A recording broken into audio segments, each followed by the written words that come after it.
Welcome to RL30 news. Double engine సర్కార్ నిర్ణయంతో విశాఖలో కూటమి నాయకులు సందడి. పశ్చిమ నియోజకవర్గం పారిశ్రామిక ప్రాంతం హిమాచల్ నగర్ తెలుగుదేశం పార్టీ కార్యాలయంలో శుక్రవారం ప్రభుత్వ విప్ నియోజకవర్గ శాసనసభ్యులు గణబాబు మీడియా సమావేశం నిర్వహించారు. అనంతరం ఆయన మాట్లాడుతూ విశాఖ ఉక్కు ఆంధ్రుల హక్కు అనే నినాదానికి ఎన్డీఏ కూటమి ప్రభుత్వం కట్టుబడి ఉందని, స్టీల్ ప్లాంట్ అభివృద్ధికి అందులో పనిచేసే ఉద్యోగుల భద్రత కూటమి సర్కారుదేనని ఆయన అన్నారు. ఈ మేరకు కేంద్రం రివైవల్ ప్యాకేజీ కింద 10,300 కోట్లు ఇచ్చేందుకు కేంద్ర కేబినెట్ ఆమోదం తెలపడం నిజంగా హర్షించదగ్గ విషయమని ఆయన అన్నారు. ప్లాంట్ ఉనికిని మరోసారి జీవం పోసిన ప్రధాని మోదీ మరియు CM Chandrababu, deputy CM Pawan కళ్యాణ్కి హృదయపూర్వక ధన్యవాదాలు తెలియజేశారు.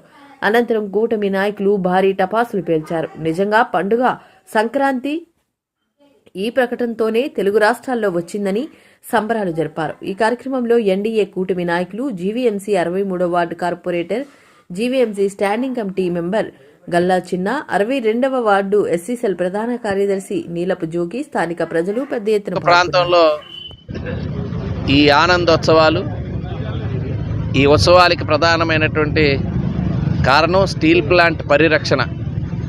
అది ఒక ఎన్డీఏ వల్ల అవుతుందని అనుకున్నాం. ఈరోజు చంద్రబాబు నాయుడు గారి చొరవతో నరేంద్ర మోడీ గారు నిన్ననే ఏదైతే కేబినెట్ ఆమోదం పొంది ఒక రివైవల్ ప్యాకేజ్కి 10,000 కోట్ల పైగా ఈరోజు అనౌన్స్ చేయటం, ఈ ప్రభుత్వం రాగానే ముందు ఒక ఫుల్ కెపాసిటీతో ప్లాంట్ రన్ అవ్వాలనే ఉద్దేశంతో 1,650 కోట్ల రూపాయలు ఆల్రెడీ రిలీజ్ చేసినటువంటి విషయాన్ని మీకు గుర్తు చేస్తున్నాను.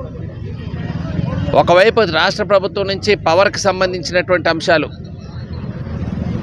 3 నెలలు కాదు 6 నెలలైనా పవర్ బిల్స్ పే చేసేటట్టుగా వెసులుబాటు కలిగిస్తూ ఒక 100 కోట్ల నష్టం రాష్ట్రానికి ఉన్నప్పటికీ కూడా స్టీల్ ప్లాంట్ అనేటువంటిది విశాఖ ఉక్కు ఆంధ్రుల హక్కు నినాదంతో పుట్టుకొచ్చినటువంటి ప్లాంట్.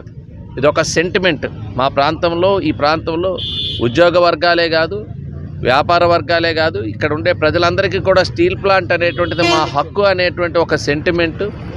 అలాంటి సెంటిమెంటు గత కొన్ని నెలలుగా ఒక అభద్రతాభావం, ప్లాంట్ ప్రైవేటు పరం కానుందని, ప్లాంట్ మూతపడుతుందని